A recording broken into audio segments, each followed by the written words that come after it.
Just a minute. As we progress past half the year, it leaves us with far more questions than answers. We at DPS Howrah wish you a happy morning.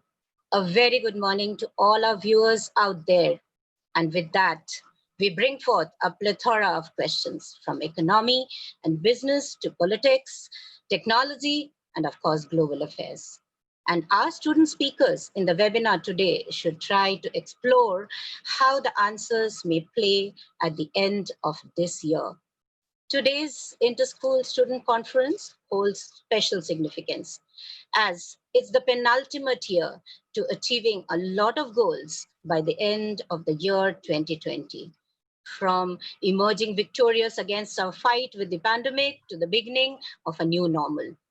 This conference has given us an apt platform to discuss and deliberate strategies for marching forward, keeping in view the global approach for integrating numerous solutions for a better tomorrow. Next, I would be introducing our judge and the moderator of the day. Having studied visual arts and advertising from Banaras Hindu University and Xavier Institute of Communications, Palash started off his journey as a copywriter with a Mumbai-based ad agencies. But soon he chose to start his own creative consultancy business. As a theater activist, he actively works with various renowned theater groups, including Padatik, Rangakarmi, and Theatrician. We welcome you, Mr. Palash Chaturvedi, who is going to be the moderator for the day. A thespian, a voice artist, and one of the first few Dastangos from Kolkata, Zahid has been a part of several screen and stage productions, apart from which he conducts regular theater workshops and also teaches theater studies at various schools in Kolkata. Apart from which he also conducts workshops as pronunciation and is an active member of a theater group called Theatrician. A warm welcome to our honorable judge for the day, Mr. Zahid Hussain. Henceforth, I would be handing over the forum to Palash Chaturvedi, who's the moderator of the day. Over to you, Palash. Thank you, ma'am. A very good morning to everyone. Hope you are doing well. The times are certainly rough, but there is always a tiny speck of light at the end of the tunnel. The year 2020 was marked as a milestone year by a lot of great thinkers, including Dr. Kalam. But here we are, locked up in our own little world. But as Mr. Oscar Wilde once said, we are all in the gutter, but some of us are looking at the stars. Who would have expected this to happen? Maybe Mr. Bill Gates, but we didn't listen to him. So we've gathered here on a Saturday morning to listen to the visionaries of the future, our students. Today is the 25th of July. 5 years ago, on 27th July, we lost our beloved president, Dr. APJ Abdul Kalam. He often used to say that he wants to be remembered as a teacher, not a missile man or a scientist or even the president of India, but a teacher. While all of us are struggling to survive through the tremendous uncertainty of today, the teachers are preparing the next generation to deal with the challenges of the future. I would salute all these teachers across the globe for their unwavering spirit. So, without any further delay, I would like to welcome our first speaker for today. Every speaker will get 3 minutes to speak. So let's welcome Shudiksha Basu from Shri Shikshayatan School, Calcutta. Hi, Shudiksha. Good morning. Good morning. I hope I'm audible. Yeah, you're audible. Okay. So, Shudiksha, my question to you is that, so let us start our discussion with the basis of our society, the education system. So do you think that employment is the only aim of education? If not, then what is the aim of education? Over to you, Shudiksha. Right. Education. What comes to your mind when you hear that word? Books, school, and the dread that comes with examinations, or moral values, life skills, and principles, or even both? A very good morning to my fellow panelists and esteemed audience. I'm Sudiksha Basu, representing Shri Shiksha School. I'll be talking about the importance of education this morning. Before you completely zone out thinking that this is a rather boring and cliched topic, let me reiterate, it is actually not. The very fact that you're able to comprehend what I'm saying is because of the education you've received. At the same time, you sure are listening to my speech, but the fact that you're also being able to come up with your own thoughts and views about it is again because of education. So let me raise a very pertinent question this morning. Does education only culminate into employment? What about social norms, cultural values, personality development, and even the knowledge of our basic fundamental rights? Do you really think that India could metamorphose into a developed nation if all her citizens in a democratic country don't even recognize what to look for in a government? I certainly do not think so. One can receive employment without education, but one cannot achieve basic self confidence and inner freedom without education. We are machines, dear audience. We are not machines, dear audience. We are human beings. We need to understand that however hard we try, we cannot survive in a society focusing only on money and wealth. Now, don't get me wrong. I'm not saying that education is not about employment at all. It is. It undoubtedly is. But we are spiritual creatures, and education provides us with spiritual independence. It is not just about employment, it is about empowerment. And that is what makes us human.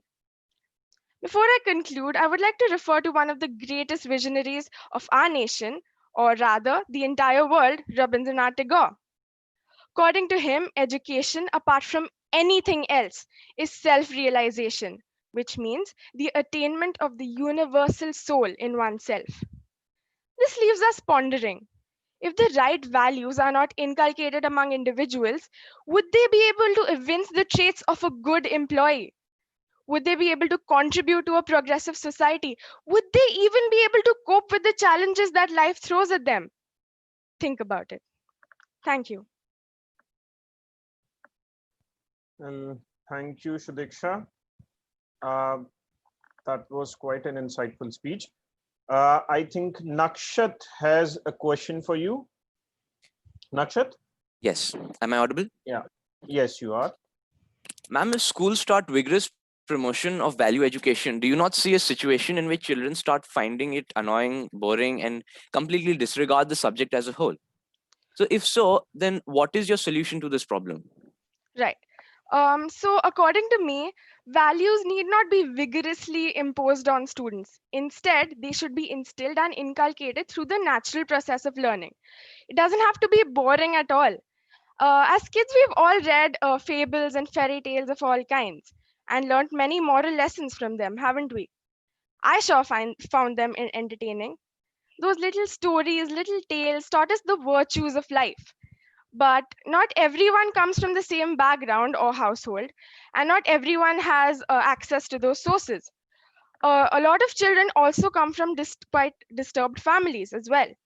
So, hence, school or the education system should be one place where all students come together to learn the right morals, principles, and etiquettes, no matter where they come from. Does that answer your question, Nakshat? Yes, it does. Thank you. Okay, thank you, Shudiksha. So now we'll move on to our next participant, Srishti Bose from Ryan International School, Noida. Srishti? Yes, sir. Good morning. Good morning. So Uh, Srishti, yes. my question to you is that since we were talking about education, it's very important to have a measurability index as well to ascertain where we are. So do you think a prescribed syllabus and a standardized evaluation system would enable us to cope with the pace of the change in today's world? Good morning, everyone. My name is Shrishti Bose, and I'm from Ryan International School, Noida. So thank you for the topic. So in 21st century, learning has gone global.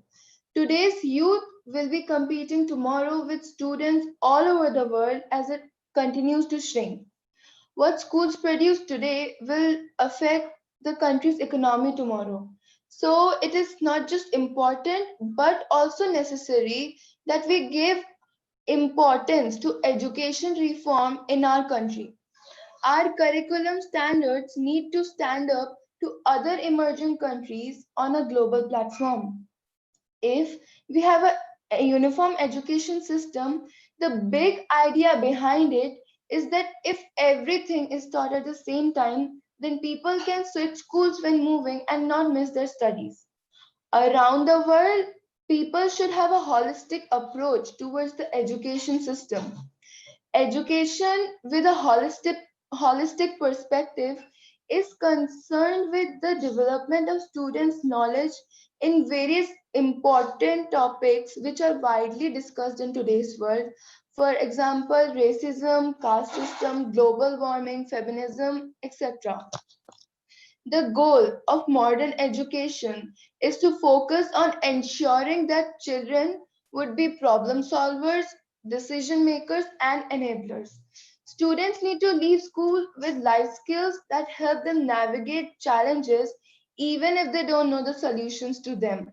They should become capable enough to take up these challenges without the help of any experienced adult. Most importantly, they need to be comfortable to work with people around them who have different backgrounds, life experiences collaboratively. One more thing which the education system needs to focus more on, providing moral values to the student. Because no matter how educated a person is, they are cherished upon according to their moral values. Another point to be highlighted is that marks still continue to play an important factor in deciding future of the students, which often comes down as a burden on them. This creates a huge pressure on them, which often diverts their mind, leading them to underperform. Therefore, focusing more on a 3-hour exam, the focus of evaluation should be in the classroom participation by each student, project learning, project communication and leadership skills, and extracurricular activities. So at the end, I would like to say that education is not just teaching a prescribed syllabus, but opening the mind to multiple possibilities, imbibing life skills, and preparation for being entrepreneurial in every walk of life.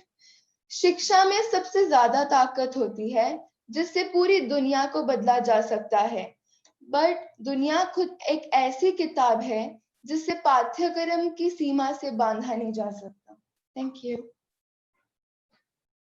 You're welcome, Srishti. Certainly, education has no limits, but our syllabus has. So I think Nakshat again has a question for you. Nakshat? Yes. Ma'am, can you explain the kind of education system which keeps in step with our societal changes?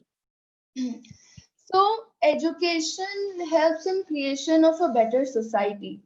It can be used as a tool to empower the individual. An education person is more likely to develop better moral and ethical values as compared to an uneducated person. So it is also important because it causes like uneducation causes superstition, poor health, domestic violence, and many more. So in short, education develops capacities of the individual to accept social changes. After social change, its impact is evaluated through the techniques which are guided by education. So education helps people to understand non-constructive traditions and practices to be avoided and constructing new practices to be adopted, which leads towards social change. So, for example, if we look upon today's situation, then we can say that through education only we can make people aware about the gravity of the situation, about the safety measure, and how to deal with it. So therefore, education is the only way to make people socially responsible. Does that answer your question, Akshat? Ma'am, I was not asking about the importance of education. I was asking about the structure of the kind of education which helps us keep in step with societal changes.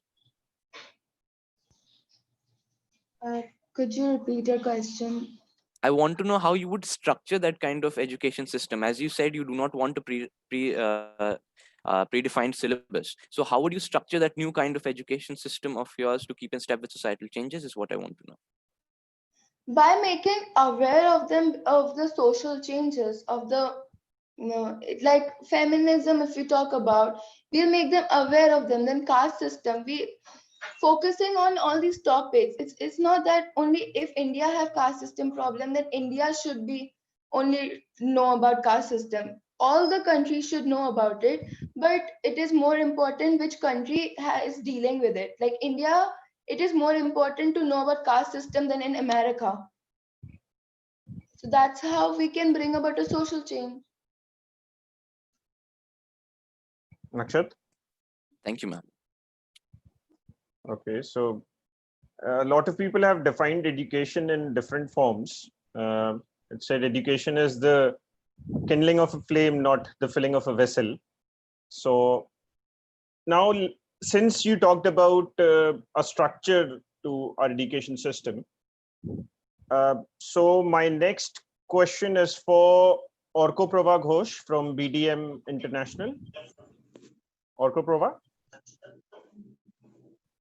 Hello, sir. Yeah, good Good morning. morning. Am I audible? Yeah, you're audible. So since we were talking about the structure, an ideal structure for our education system, let's go back to Dr. Kalam, what he said about education. He said that we need education with value systems. According to you, what attributes of education are constant and act as pillars of every individual's development? What is the core knowledge that every individual should attain according to you? So, thank you for the question, sir. Good morning, everyone. So, I'll try to answer the questions put forward by Sir. You see, education brings about enlightenment. It liberates us from our captivity, rather worldly captivities. It broadens horizons of the seekers, and education provides us salvation. So much so that Swami Vivekananda proclaimed the upliftment of India could be brought about only through the education of the masses. So far, so good, right? Now, let me state the problem here. As of 2019, there were over 1.3 million schools in India, over 40,000 colleges, and around 900 universities. So every year, we get 1.3 million toppers, and roughly 3.9 million students make it to the top three. What about the ones who don't make it to the top three? I'll tell you. According to NCRB in 2018, 10,159 students committed suicide, with 28 suicides being reported every day. The overall prevalence rate of drug use among students is 50.08%, and shockingly, in majority of the cases, the age of initiation was in the teens. Self-harm is the leading cause of death among adolescents, with 60,000 deaths occurring annually. But depression is still synonymous to seeking attention, and we still treat suicide as a knock knock joke. You tell me, what is the use of such education that doesn't breed compassion? If we can't make a child hungry for knowledge meet a teacher willing to teach, then what have we really learned? What have we really learned today if writers are diagnosing patients and scientists are washing dishes at dhabas? Swamiji said that if a poor boy can't go to school, then the school has to be brought him. And that is what we must strive for. You see, atomic structure or periodic classification is not going to help with depression, but a little more awareness regarding mental health can. So I suggest instead of making all the subjects compulsory till class 10, Let the students choose one or two subjects of their own from class 8 itself. Stop these battles of assignments in the name of education and include philosophy and mental health awareness classes as a part of the curriculum. Encourage and inspire the students, teach them to start thinking. You see, a seven-figure salary should never be the incentive for us to sit down to study. We need to hunger for knowledge and starve till we are fed that. Teach compassion besides kinematics to students in school. Teach the children to not be selfish. Teach them about their roots, their culture, make them learn humanity. That alone is the need of the hour, and that alone can provide us salvation. One teacher, one student, one book, and one pen change the world. Teach the students to construct a world where no girl has to get shot in the head for wanting to learn. Teach the students to dream, and they will definitely do the rest. Tell them that you're going to support them and they are going to do it no matter what. Teach the students to encourage and uplift each other. In my opinion, these are the knowledgeable stuffs that everybody needs to learn. And take it from me, it will take the students only a few years to make this world a far better place. Thank you. Well, you did remind us of Malala Yousafzai. So I think Chiranjeev from DPS Howrah has a question for you. Chiranjeev? Yes, sir. So my question is, grades are certainly preferred more than skills nowadays. So, but even our parents tend to give a lot of emphasis on grades. So how do you think we can deal with this issue?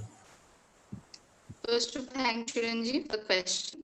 You see, we are talking about education system here, changing which is going to take many years, in short. But that doesn't mean we should sit silently and succumb to the pressure it's creating on us. In my opinion, best and the most credible way of resolving an issue or in conflict is to have an open conversation about it. So I suggest go and talk to your parents first. Try to make them understand your views. Tell them about the problems you're facing. If it works, well and good. But unfortunately, if it doesn't, then I highly suggest you go to a psychologist, obviously with your parents. And if that doesn't work either, then I think going to a psychiatrist would be the last but the best option. And last but not the least, you see, your grades don't determine your potential, definitely your goodwill and your efforts too. Does that answer your question, Chiranjeev? Yes, sir, that certainly does. Okay. So Mr. Thank Lincoln once said that teach the children so you don't have to teach the adults. So that is the best time to learn when you're a child. And so now learning systems have to be organic, what I could make out from your speeches. Now let's talk a bit about the environment. So my next question is for Shakti Sharma from Jaipuria, Navi Mumbai. Shakti? Yes, sir. Hi, Shakti. Good morning. Good morning. So there's a lot of people are talking about global warming. They have been, like, even Leonardo talked about global warming when he received the Academy Award for the first time. And that was what he wanted to talk about. So is environmental protection a barrier to the infrastructural development of our country? And with the growing population, they do need space to live and prosper.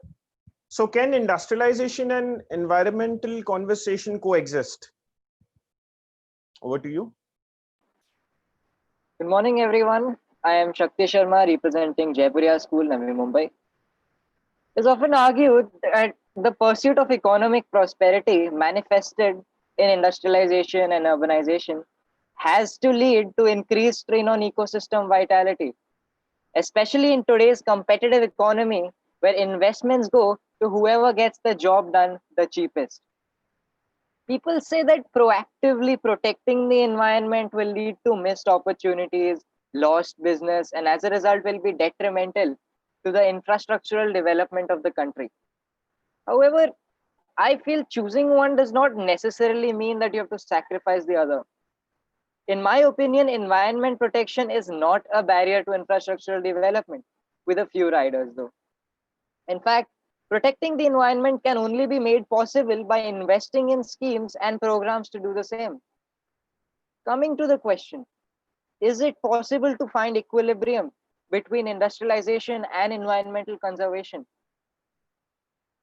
Currently, the Scandinavian countries of Europe are world leaders in environmental development, according to a World Economic Forum report, where India ranks a measly 168 out of 180 countries.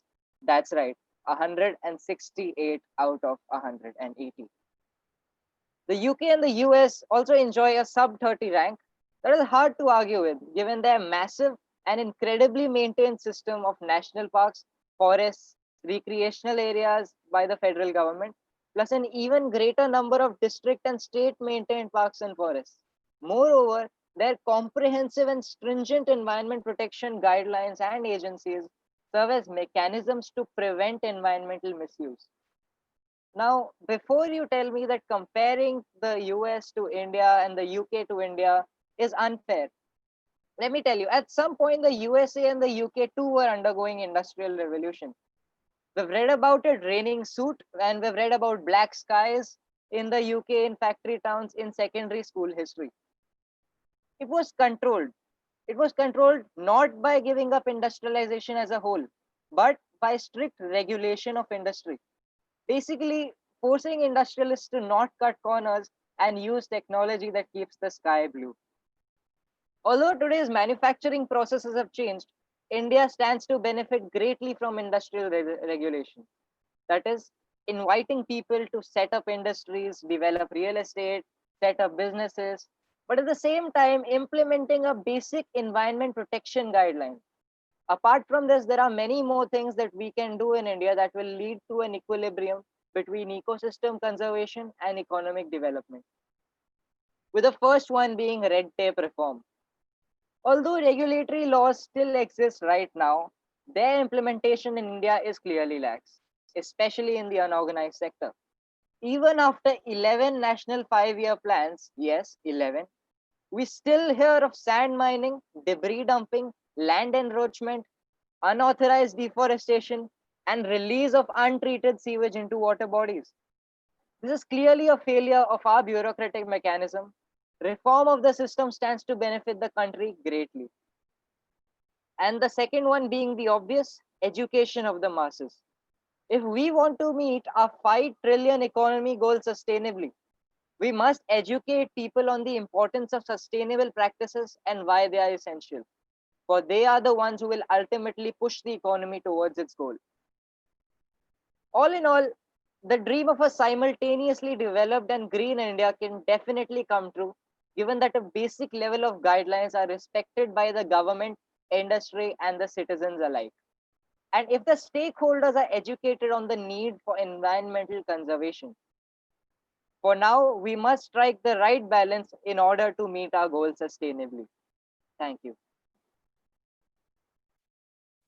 That was quite a reality check. Now, Nakshat, the guy with all the questions, Nakshat has a question for you. So I Nakshat? would like to bring your attention to a recent incident, the RA forest issue. What is your solution to such clashes between industrialists and environmentalists? This is actually a very nice question, Akshay. Interestingly, the RA colony issue, it put multiple government agencies along with private contractors at loggerheads with environmentalists. Now, Mumbai does need RA's green cover, but Mumbai also needs the metro. This is precisely the kind of case where adhering to a basic environment protection mechanism, which ideally involves choosing multiple alternate sites, making public the mechanism the government has undertaken for choosing those sites, and making public the reports of the experts consulted by the government, etc. I feel this is the ideal decision making process in our democratic nation. The trees belong as much to the people of Mumbai as much as the government. I hope this answers your question, Akshat. Yes, it does. Thank you. Okay, so my next question is for Nakshat now.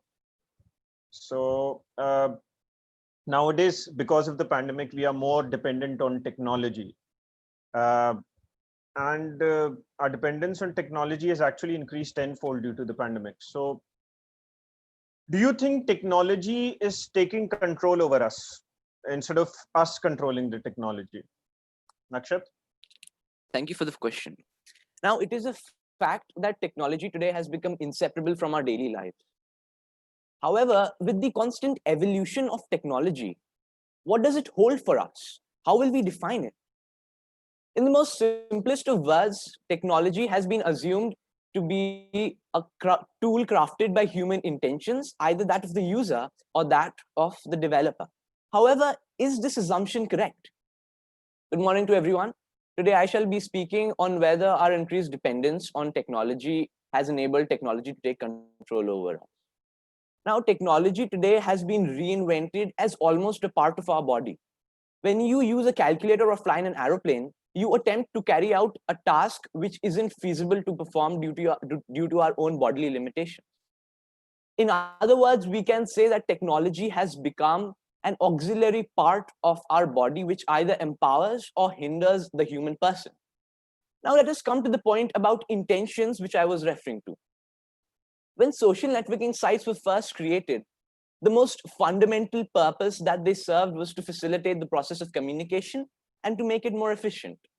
Today, however, that intention has changed. It has changed in such a manner that tech giants want users to get addicted to their products, especially in the current situation when we are unable to venture outside of our homes and end up spending half the day on social media.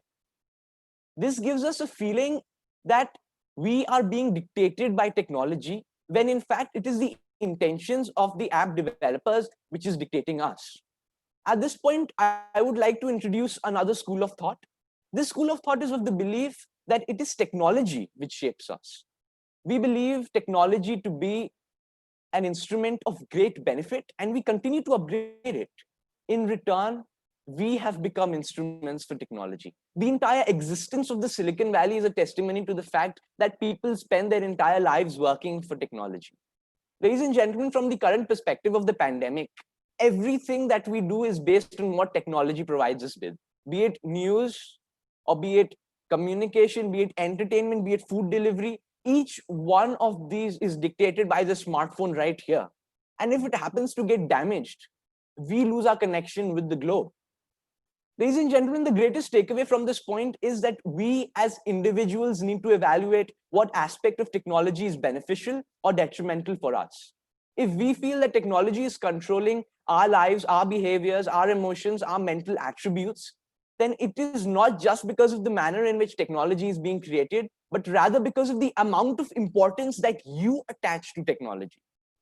So when we finally understand and finally realize what aspect of technology is important and what purpose it actually serves in our lives, we can effectively maximize the utilization of technology. We might not be able to control technology, but we don't need to be bound by it either. With that, I conclude my speech. Thank you. Thank you. So, like someone said, you need smart people, not smartphones, smart citizens. So, there's a question from Orko Prava for you, Nakshat. Orko Prava? Yes, sir. Question to Nakshat is, do you think it's possible to reduce our dependency on technology? And if yes, then how do you propose we do that? Ma'am, in the last part of my speech, I mentioned that we need to evaluate what aspect of technology is beneficial or detrimental for us. And that's where the answer to this question lies. Now, let's understand that some aspects of technology like lights, fans, vehicles, factory machines are indispensable for us, and it is unwise for us to reduce our dependence on them. However, at the same time, you don't need to be sitting in one corner of the room and telling Alexa to switch on the lights or to lock up the front gate. So you see, it is possible to reduce our dependence on technology, and the extent to which you can do it depends on which aspect of technology you're referring to, and the aspect of entertainment with respect to technology has the biggest scope of us reducing our dependence on technology. The term that we're looking for today is minimalization. In minimalization, we reduce the amount of time we spend with technological gadgets. Instead, we try to promote the usage of our own mental and cognitive abilities. Similarly, you do not need to use technology for every single work you do. It is good to have some physical workout, especially today we are unable to go out. So, yes, it is possible to reduce dependency on technology. And of course, we can do it. But we need to have it in our mind to be able to do that. I hope that answers your question. Most certainly it does. Thank you. Okay, thank you, Nakshat. Uh, Now, my next question is for Chiranjeev from DPS. So, Chiranjeev, we are talking about technology and our dependence on technology. And we've been checking the makers of our smartphones nowadays because of the news channels and the global scenario. So, in a global scenario, all the countries are dependent on each other. Uh, and in this time of crisis, can we practically afford to boycott or end ties with China? Thank you, sir, for that question. First of all, good morning to all the teachers and speakers present in the house. So, the revolutionary poet Habib Jalib Sahab once advised the Pakistani government about their relationship with China.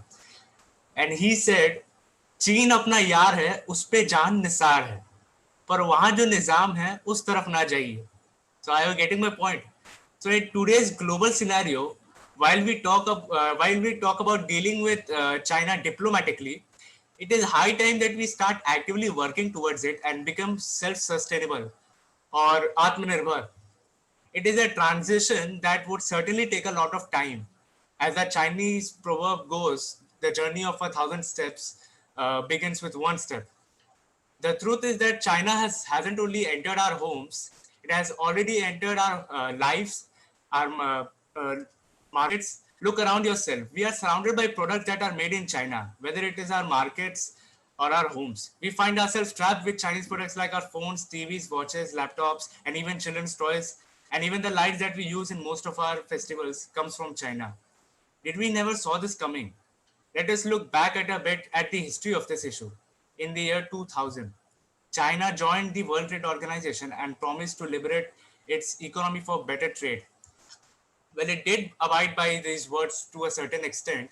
Then China played smart and used these privileges granted by WTO in a very shrewd way. They basically increased their exports while keeping their imports very low. So while the world was busy buying Chinese products, China chose to remain focused on producing things instead of buying them. Now, it's not surprising that these Chinese goods are sold for such cheap prices and are available literally everywhere. But you won't see industries from nations settling in down in China. They created companies like Baidu and Alibaba and managed to avoid brands like Google, Facebook, or Tata and Reliance. So, as a true nation lover, I feel we should learn from them and work towards making our country more independent. So, what steps can we take as a nation? The Make in India initiative seems to be a good start. We are a young country. Once we manage to align our resources with our needs, we can move mountains. For starters, as an average consumer, we need to start checking the details of each and every product we buy. We should work on building capacities to cater the huge market that our country has become. While the government can support local and national industries, the industry should also reciprocate by making these products available at very reasonable prices. In this global scenario, India has to help others instead of seeking help from any other nation. We are undoubtedly a nation with a great potential. So now is the time we realize our destiny and work towards it with all our hearts. Last time a nation came to us as traders, and it certainly didn't end well. And I don't think we can afford that to happen again. So let us become self-sustained again and a truly independent country. Thank you so much. Okay, thank you, Chiranjeev. I think Shakti Sharma has a question for you. Shakti? Hi, Chiranjeev. Yeah. My question to you would be, even if we do switch to Indian manufacturing fully, there are certain raw materials that China enjoys a near monopoly on, such as rare earth metals. used in electronics manufacturing. How do you suggest India counter this? Yeah. Yeah, so by saying that, you're absolutely correct. When you say that China has a monopoly in various raw materials, or as you mentioned, earthly metals, you're right, and this increases our dependency on them more, and which makes it so hard for us to boycott them. So to prevent this, Indian government can start setting up free trade agreements where we basically open up our economy more to other countries for trade to some other to that country other than China for raw materials such as earthly metals that can also be found in large quantity in countries like Brazil, Vietnam, US. And in this way, we are boycotting China and not getting affected by it too. So I hope I have answered your question. Yes, Shakti? you have. Okay, thank you, Chiranjeev. Welcome. Now, my next question is for Anushri Roy Chaudhary from Genesis Global School, Noida. Anushri? Yes. Uh, Anushri, uh, are you there? yes, good morning. Good morning. So, Anushri, we were talking about China and India, the most ancient, some of the most ancient civilizations of the world. So, India as a civilization has survived many years of invasions. And to a certain extent, we have still been able to preserve the philosophy of considering the world as one big family. So, do you think that reflects on our foreign policies, and how does it reflect on our foreign policy, if it does at all? Good morning, everyone. My name is Anushri from Genesis Global School, Noida. So, in my opinion, India has always been known for being a peaceful nation and for settling issues with the least amount of dispute possible. When we discuss this, the first thing that may come to mind is Mahatma Gandhi, who is our father of nation and led us to independence on the fall of 1947. He employed a non-violent, resilient act to lead a successful campaign against the British rule. This might sound like a perfect story, but there were many sacrifices made throughout this time. The end of the rule ended with an appalling separation across the borders made by the Britishers, which was separated according to religion, creating Hindu majority India and Muslim majority Pakistan.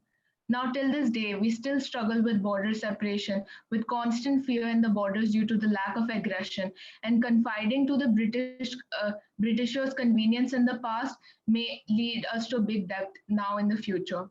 Many people may believe we led ourselves down with the hope of peace. Subhash Chandra Bose was one of our leaders who was against Mahatma Gandhi's hope of peace and believed that action was required. Now that we are in present day, we follow regulations and policies and getting to live as we get to live in a free country. Basically, foreign policy is the sum total of principal interests and objectives which a country promotes while interacting with other countries.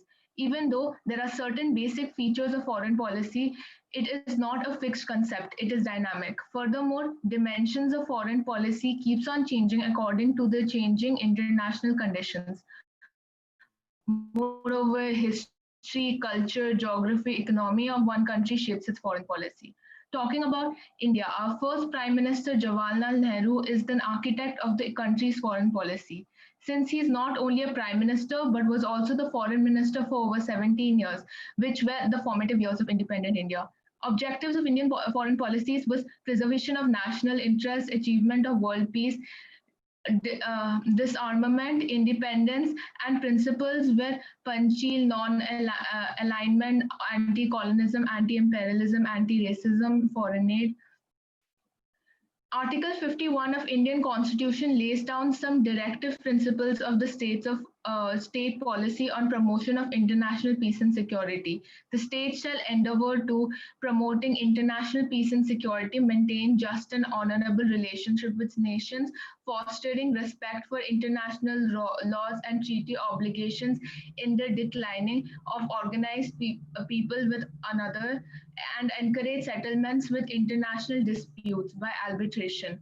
In conclusion, I believe India has always been a peace-loving country and its foreign policy stands by it. But with the recent events around the borders, India has had to take indirect steps like banning apps and slowing trade. But they might have to take direct steps in the future, which may lead to reform in the foreign policies. I would like to end my stance with reminding you of a quote by Mahatma Gandhi: "An eye for an eye only makes the whole world blind." Thank you.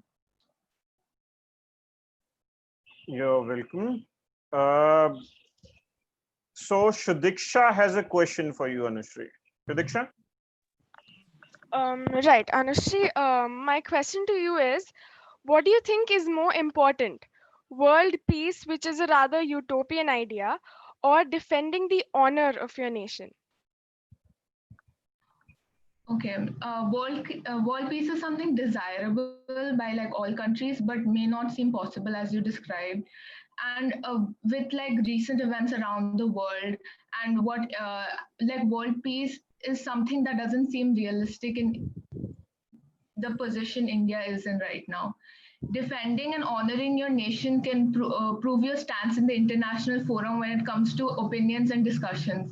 So I believe that world peace is necessary till a certain extent, after which you need to prove your stance as a country. So yeah, thank you. I hope that Does answers. that answer your question? Yeah, certainly. Okay. If world is a family, we need to decide who is the head of the family. So now moving on to my next question. It's for Shreya from DAV Gurugram. Shreya? Yes, sir. Yeah, so nationality also has like started becoming synonymous with another thing called religion nowadays. So Dr. Kalam believed in transforming religion into a spiritual force, but we are still struggling with the idea of secularism. We often relate culture to our religion. What do you think is the difference between culture and religion, and what is the role of religion in an individual's life? Over to you. A very pleasant morning to everyone there. I am Shreya from Devi Public School and here to address this question. Evolving in an enlightened society can be made possible only if it transforms religion into a spiritual force. Yes, culture and religion, though they are very close, but they are not the same. Culture has to do with the customs of the people, and society with the people who practice these customs. Religious ideas are a part of cultural inheritance. So, two people can share a culture yet practice different religions. For some individuals, religion provides a moral framework about how they should act, speak, or make decisions in their life. For others, religion has a community wide aspect in their life. As an example, Christians go to church on Sunday in order to feel part of their community. I learned that whatever religion you belong to, the path you will select will lead you to bliss based on your good action. Dr. Kalam believed, and so do I, that in one way, science and spiritualism seek the same divine blessings for doing good for the people. We need to understand the fact that the term religion is a very broad one, but we continue to associate it with very narrow. Worshipping God, going to religious places, chanting hymns and prayers to make God happy. Instead, it is about doing good for people around you when what religion or culture they are from doesn't matter. That is when you are a religious person in the true sense. Spreading your knowledge, skills, kindness, caring nature all around you without expecting anything in return is when you become a divine personality. Dr. Kalam was a champion of Sarva Dharma society. At the bottom of all religions and philosophy, he discerned love and compassion. He believed that if everyone cultivates and respects these universal values, foundation of a better and livable world can be laid. We will have religious harmony and lasting peace. Well, this is a dire need in India these days. Religious fanaticism has been one of the worrying concerns. Sometimes it is said that the enemy within has become more powerful than the external one. As described in the Bhagavad Gita, see the flower, how generously it distributes perfume and honey. It gives to all freely of its love. When its work is done, it falls away quietly. Try to be like that flower. unassuming despite all its qualities. What a beautiful message indeed. Yes, we are struggling with the idea of secularism too.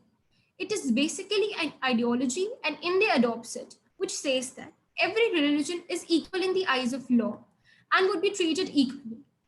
Many cases of communal violence due to issues over religion and associated practices have been witnessed in the past and in the present too, raising serious questions over India's belief in secularism and integrity, which is definitely a matter of serious concern and shame for a developing and religion tolerant country like India.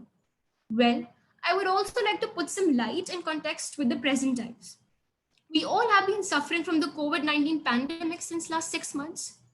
What have the religious authorities or institutions done in this so very needy time? It was their prime duty to help the poor and needy who aren't short of food, water, money, basically what not. We all know the amount of treasures and charity donated to the temples and all other religious institutions in India and worldwide.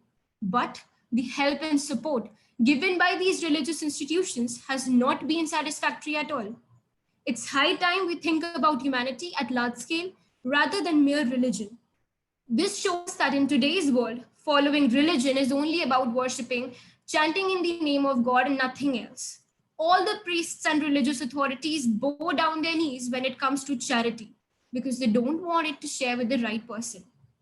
We should stand out above all these petty minded things and come out as a one entire nation. When all of us don't see each other as a different person belonging to a different religion or a culture or a state, etc., but we see each other as a countryman. Dr. Kalam identified that social peace and stability is a must for making India a superpower. He enunciated the dream of a borderless society. A borderless society with no divisions of caste and community can only arise from borderless minds. It has taken centuries for our society to evolve into the present structure of caste and community. Love, patience, good laws, and fair justice are the best instruments to transform our society into a borderless community where hands that serve are better than lips that pray. Thank you. You're welcome. A lot of borders in your speech. I think we have a question from Orko Prova for you. Yes, sir. Orko Prova. Yes, sir. So my question to Shreya would be, standing in 2020, which customs do you think need to be abolished? Customs which are followed by masses, let me remind you. Okay. So I would like to start with a note to self. I will not undervalue myself. I will not allow others to unvalue me because I am worthy. Even in the year 2020, our country is prevailing with such low standard social issues that are making our country hollow from within. One of which is dowry. A dowry is the transfer of parental property, gifts, or maybe money at the marriage of a daughter. Thus, this is the only reason why a family thinks a girl is a burden. The family of the boy demands really expensive gifts as a contract to ensure the sustainability of that marriage. Well, it seems that the more the dowry, better will be the treatment of the girl. This is such disgusting that how can one estimate the treatment with someone in terms of the gifts received? I personally do not feel that the boy's family is responsible for it. Rather, it is the family of the girl who accepts demand for dowry. Due to this reason, only girls are taken as granted. And basically, no one can disrespect us if we don't want them to allow. There are certain reasons as to why it is still prevailing in India. The first is the fear of law. It is illegal in the country. It is considered as a crime, but still it is followed in India. Basically because it's the fault of our judicial system. Second is about the gender equality. Well, we know that we all are living in a patriarchal society. The sex determination starts from the birth and boys are preferred than girls, and everyone knows that. Yes, we have equal rights, but there needs to be a radical change in the minds if we want to empower women. Both men and women can coexist with mutual love and support. Okay, so we cannot change the history, but we can definitely make our future better. So now I would like to conclude by saying that marriage is the celebration of love. Greed has to be removed out of this equation. Be the change that you want to see to make this world a better place to live in. Thank you. You're welcome. Does that answer your question, Orko Prabha? Sir, I would also just like to highlight one fact to Shreya that thank you, you quite answered the question, but I would like to draw attention to one customer practice. You see, in most religious festival occasions, menstruating women are not generally allowed to be a part of. How do you think that this custom should be abolished? Because Well, this is almost for everywhere. yeah, this is certainly a practice which is existing from the past, and this can only be removed when we as a person basically remove this kind of superstition that basically a menstruating woman is not pure to enter into a temple or any religious place. So that's when we change our mindset and we basically broaden our thinking perspective. Okay, thank you. Okay, so You're welcome. we have so many customs that we can talk about it for like days and months and years. So let's move on to our next participant, Ayushi Rastogi from DPS Howrah. Ayushi? Yes, sir. Yeah, Ayushi, my question to you is first, let me state what Dr. Kalam once said that civilizations have collapsed due to the lack of a vision or a mission. So, do you think it is high time that we look at a global vision and mission collectively as the human civilization? And what should be the key aspects that we should follow in this regard? Over to you. Thank you so much for the question. Good morning, everyone present here. I, Ayushi Rastogi, studying in class 10 DPS Howrah, would like to throw some light on the question asked. Dr. APJ Abdul Kalam, popularly known as the Missile Man of India, rose humble beginnings and earned the reputation of being a people's president who endured himself into all the sections of the society, especially the young. India has to become economically and commercially powerful to at least be the four top nations in terms of size of the economy. Firstly, our target should be a GDP growth of 9% annually, and that the people below poverty line should be reduced up to at least 10%. Secondly, self-reliance for defense, needs of weapon, equipment, and no umbilical attached with the outside world. Thirdly, India should have a right place in world forums. We have identified 5 areas where India has a core competence for an integrated action. First is agriculture and food processing. We have to put a target of more tons of food and agriculture production. Other areas of agriculture and agro-food processing would bring prosperity to rural areas and speed up the economic growth. Second, reliable and quality power, electric power for all parts of the country. Third, it's education and healthcare. Fourth, the information technology. And fifth, its strategic sectors. These are the 5 areas that are closely interrelated and lead to the national food and economic security. Strong partnership with the academy, industry, and community as a whole with the government departments will be essential to accomplish the vision. India is a nation of 1 billion people. A nation's progress depends on how its people think. India has to think as a nation of 1 billion people. India always stood for friendship and extended warm hands to the whole world.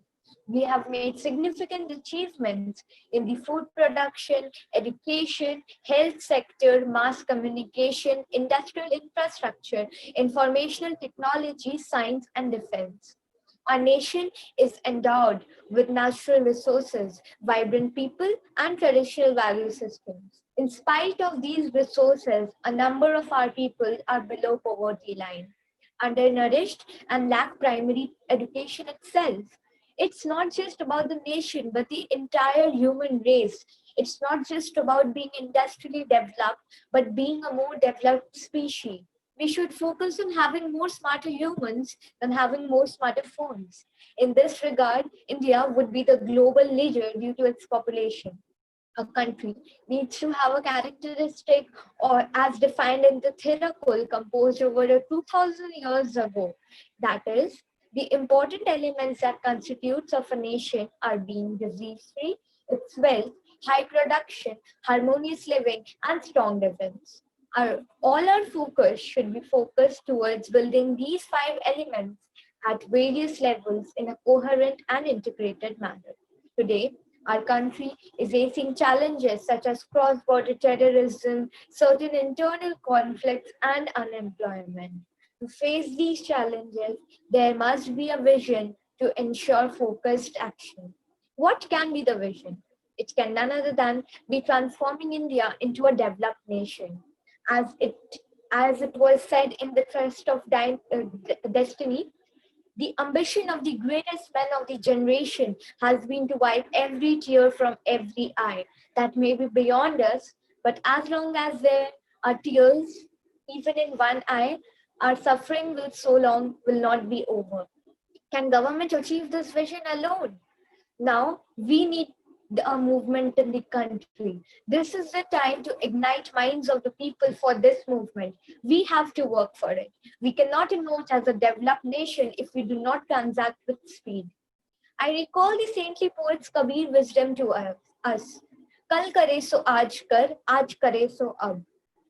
This is the vision of a nation, of a developed nation, needs to be achieved with parliamentary democracy, which is the core governance system.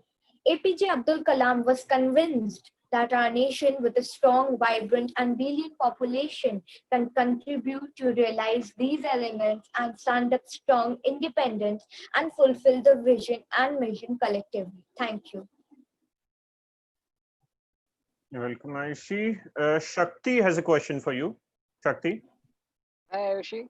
My question to you would be: is a blank target such as a blanket target such as a 9% GDP growth, 9/10 of BPL families upliftment, without taking into account the dynamic nature of the world economy, a fair measure of development? Thank you for the question. I believe that an improved GDP and the possible eradication of poverty are certainly the one of the most important aspects of measuring growth. While the dynamic nature of the world economy will keep throwing challenges at us, if we work on these aspects for now, we might just not be able to face these challenges more efficiently. Like if you see it in a long term, it's more efficient. That is what I believe. Hope this answers your question.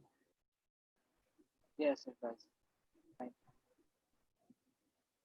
Participant. Sanvi. Yes, sir. Yeah, Sanvi, my question for you is, there's a famous African proverb called, which says that if you educate a man, you educate a man. If you educate a woman, you educate an entire generation. So how do you think education affects women differently, and how can they transform the world through education? Thank you, sir. Good morning to one and all present here. I am Sanvi Nagar from Lakshmipat Singhania Academy, Kolkata. It is often said, if you educate a man, you educate one person. If you educate a woman, you educate a nation. However, education's power to catalyze the development of women can only be realized if women are given equitable opportunities to access the same. Now, when we look at the term educate, it is very broad based. It can stand for several concepts like school education, life skills, special courses, adult education, etc.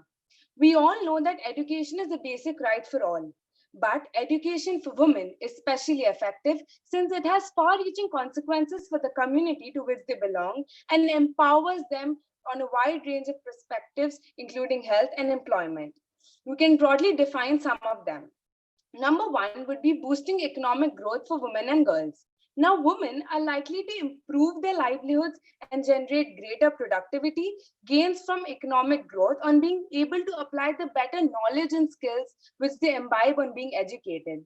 This will go a long way in uplifting the lives of the poorest of the people who are living on the very margins of our society. Education also leads to women seeking self-employment opportunities, which would lead to great self-reliance and a better future for herself and her families. Next, I would like to talk about health. Now, women dying of preventable health related complications are a phenomenon found all over the world. Educating women is more likely to enable them to see these dangers and take simple steps at low cost to maintain hygiene and other health parameters, which will help them avoid unnecessarily complications and even death. Now, since I talked about health, I would just extend myself and talk about malnutrition too.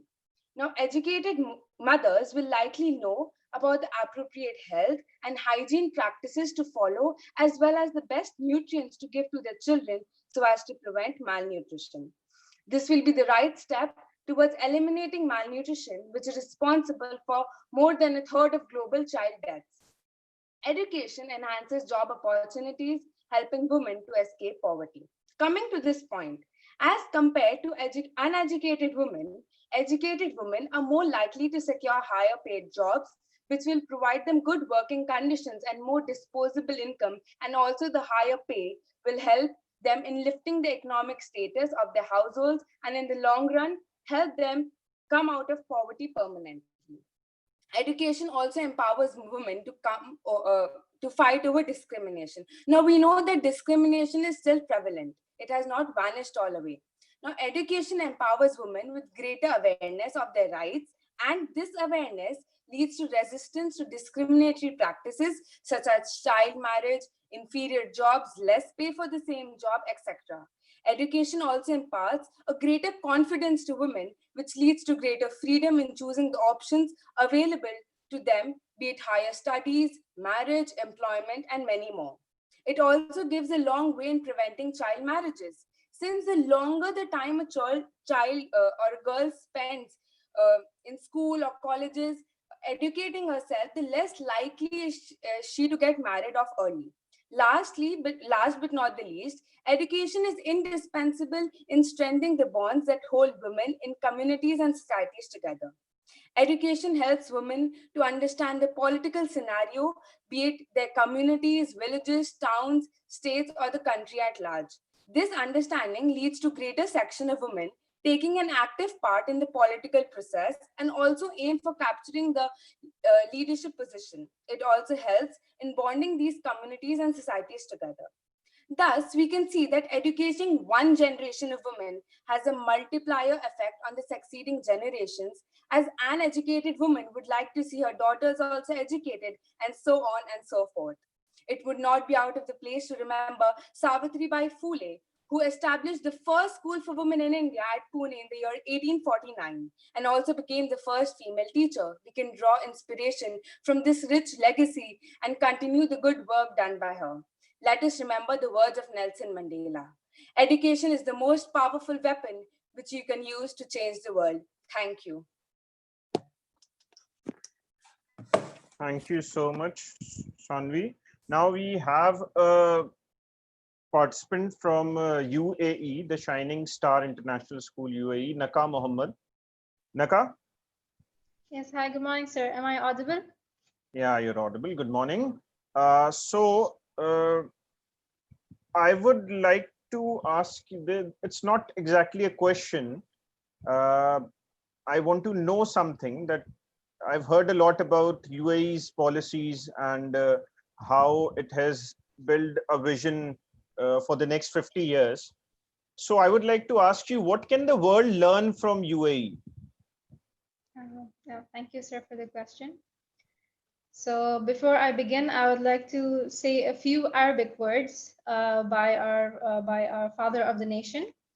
So the words are مهما أقمنا من منشات ومدارس ومستشفيات ودسور وغير ذلك فإن كل هذه يبقى كانيا وماديا لا روح فيه لأن روح كل ذلك هو الإنسان القادر بفكرة وحدها وإيمانه على تقدير المتقدم المنشود.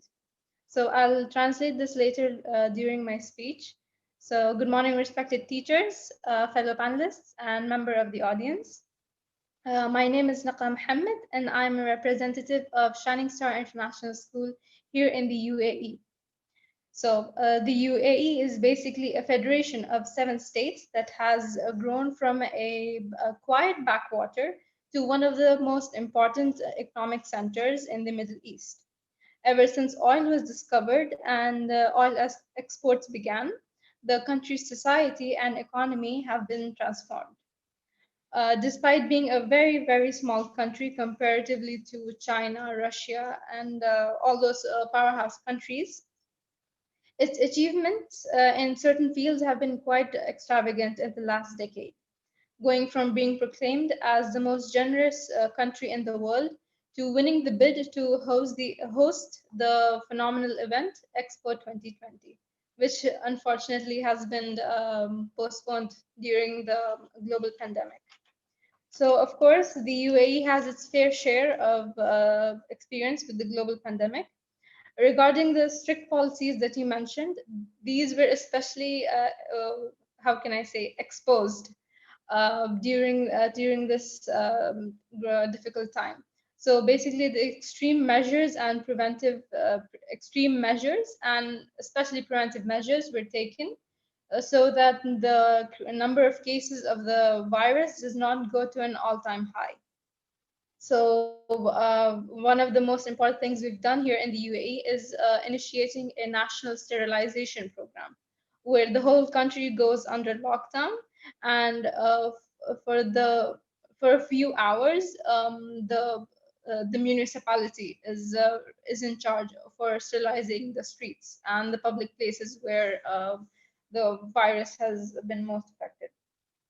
So before the number of cases reached an all-time high, the UAE was prepared and took the saying "prevention is better than cure" to a very serious extent.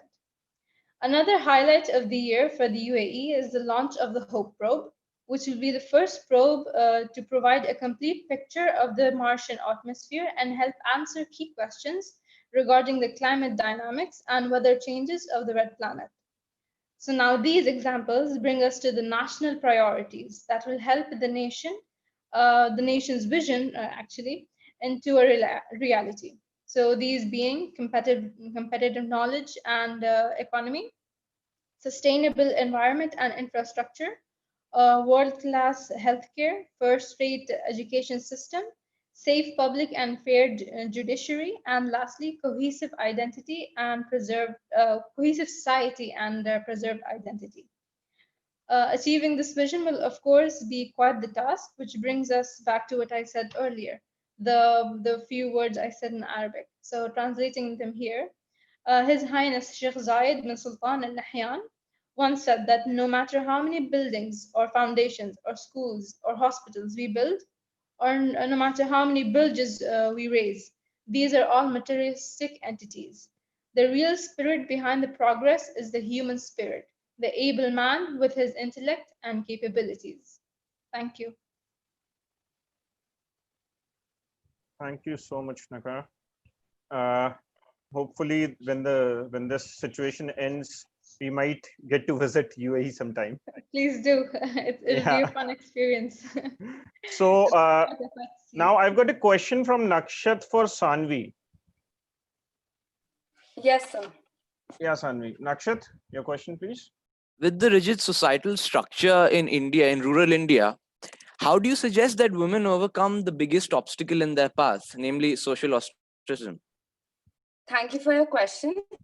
So, see, the thing is that along with the government has to do it, but along with that, we need to ensure that the government take out schemes and programs where education for girls up to a certain level is free as well as compulsory. So once they achieve this, once it is known that all the girls need to be educated, they are given free education and it is compulsory for them to get educated, they will become aware. So if one generation also gets educated, they can inculcate to the next generation.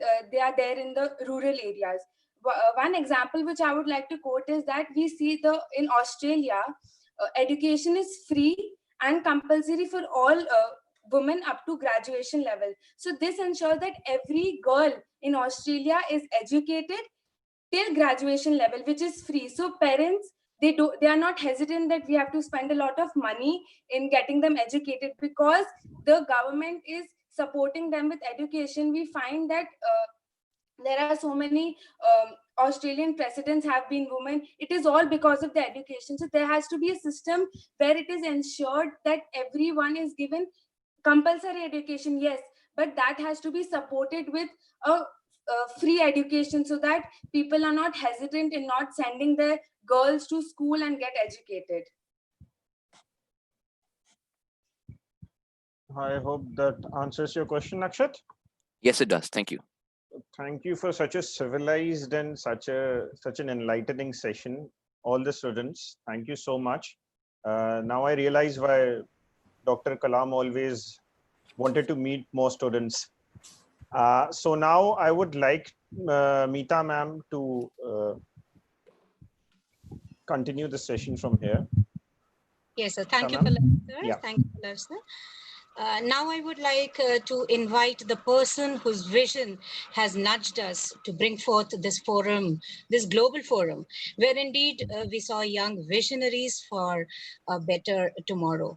It was really a wonderful, enlightening session. I would request our principal ma'am, Ms. Sunita Arora, Principal DPS Howrah, the whole school, would give a concluding speech, please. Well, good morning. It was lovely to hear the ideas and thoughts of the students. Very well spoken, very well researched. I'm glad the future is in your hands. All of you are so well informed and clued in. And of course, remember that in today's world, values play an important role. So does taking care of the environment. Also, we cannot ignore technology, but we need to know how to use it intelligently. We cannot allow technology to rule us. We have to learn how to rule technology. And the key word is balance. And after listening to all of you, I'm sure the future is in safe hands. All of you know how to balance it.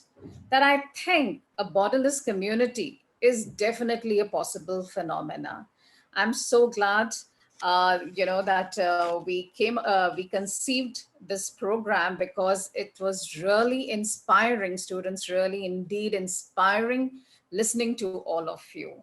And I would also take this opportunity to applaud the student community for taking online classes in the stride. Hats off to all of you. And of course, I need to also applaud all the teachers world over for doing such a commendable job. Thank you, students, and all the best. Thank you.